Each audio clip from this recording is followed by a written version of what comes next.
O Damião pergunta, paciente com 32 anos, usa levotiroxina, 75 microgramas e atenolol 25. Há 5 anos, usa atenolol. Tem atividade física regular, não consome bebida alcoólica, nem fuma. Trabalha plantão noturno. O trabalho noturno e a falta de dormir regularmente contribui para a desregulação da PA? Então, é engraçado. Vocês contam a história e vão fazendo perguntas diversas, mas vamos lá. Contribui. A alteração do ritmo circadiano e a restrição do sono desregula e muito a pressão arterial.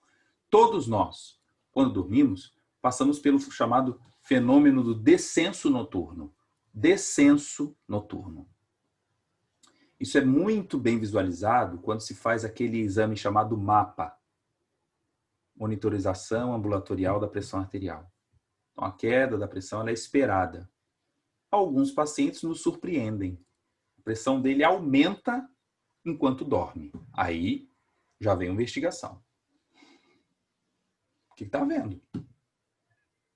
Ah, ele é obeso. Ronca pra caramba. Ele tem a apneia do sono. A apneia do sono ajuda e muito aumenta a pressão arterial. Muito, muito. Então aí tem que ser desconsiderado, né, alguns fatores, ou melhor dizendo, considerado alguns fatores que podem contribuir para esse quadro de hipertensão. Ele está falando aqui, qual seria o manejo para buscar o controle da hipertensão e o desmame ou retirada do atenolol, já que não pode ser tirado de forma abrupta? Primeira coisa, Damião, eu não sei se ele vai poder tirar esse atenolol. Primeira coisa é investigar se a dose de tiroxina está no nível ideal. Isso a gente acompanha pelas dosagens de T4 e TSH. Se T4 estiver alto e TSH baixo, é melhor mexer na dose da tiroxina, né? Reduzir, para evitar um quadro de taquicardia e possivelmente diminuir o atenolol. Então agora tem que descobrir se ele usa de fato atenolol para o controle da pressão arterial ou se ele começou a usar atenolol quando descobriu que tinha disfunção da tireoide. Então deixa eu explicar uma coisa aqui muito comum que se confunde nas drogarias e farmácias. A pessoa chega assim e fala assim: oi, é que eu tenho tireoide e eu preciso tomar um remédio, Sintroid, Tetroid. Você tem aí? Não, tem tireoide, todo mundo tem, não é isso? São apenas aqueles que tiraram. Mas a história é o seguinte, alguns falam, eu tenho hiper. Aí você fala, meu senhor, o senhor não tem hiper. Tenho sim, meu médico falou, eu tenho hiper. Aí você está dispensando para ele um T4, levotiroxina. Não encaixa, né? Encaixa, gente, essa ideia? Os folículos da tireoide, as células foliculares, elas podem ter entrado em uma segunda fase. A primeira fase envolve quadros de hiperprodução. Diante da doença autoimune, podem haver explosões. Puff, e aquela fábrica de T4 explodida, esse excesso de T4 que cai na circulação, gera, dentro de poucas semanas, um quadro de hipertireoidismo mesmo. Então ele tem uma tormenta tireoide. Esse indivíduo em casa dorme mal, tem taquicardia, sudorese, perde peso, não tem fome, calorento. E fala, o que está acontecendo? Se dosar T4 nessa fase, está altíssimo, TSH baixíssimo. Então, num atendimento de primeiro momento, se usa o atenolol para quê? Para mitigar, atenuar os quadros clássicos de uma tormenta tireoide.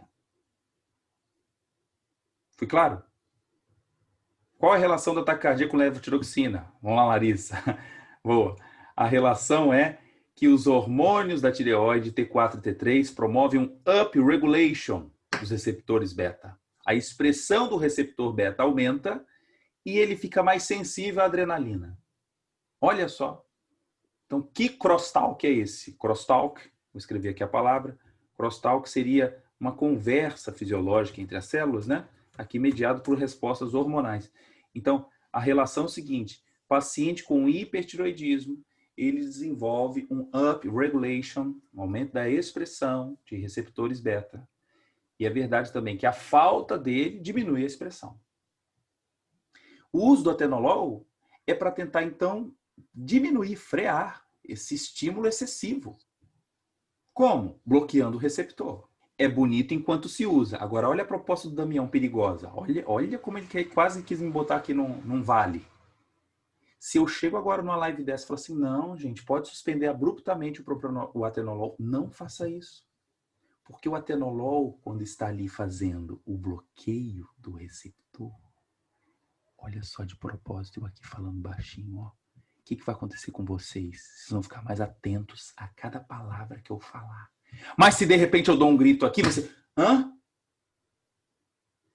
Pelo fato de eu começar a falar baixo, você vai ficando mais atento. É o que acontece também com o coração. O atenolol fazendo bloqueio de receptor beta, o receptor também tende a ficar mais sensível à falta do estímulo.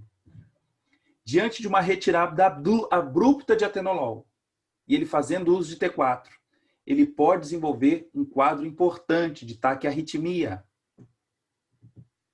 Não pode fazer suspensão abrupta de beta-bloqueador.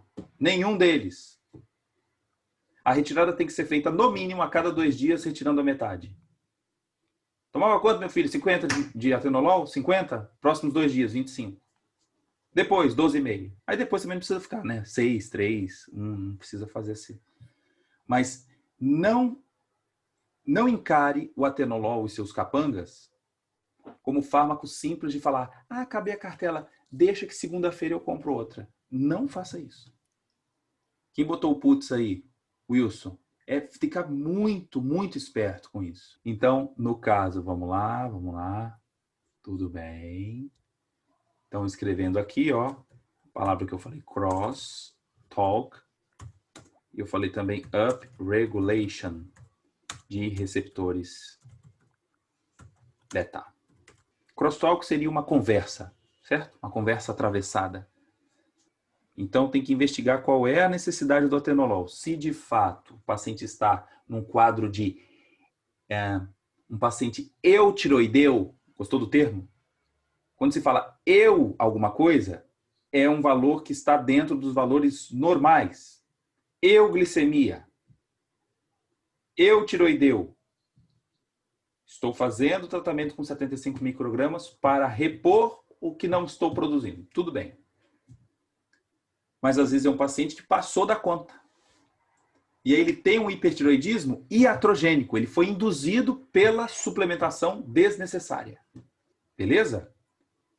A Larissa falou, sempre achei que a retirada abrupta só era preocupante com o propranolol. De jeito nenhum. Todos os beta-bloqueadores. Todos. O propranolol se fala mais dele porque é o mais antigo. É da década de 60. Ok? Nesse caso de redução, orienta-se cortar o comprimido? Bom, Mariana, é uma opção. A gente sabe que metade não vai ser metade mesmo, né? Mas pelo menos se reduz a quantidade.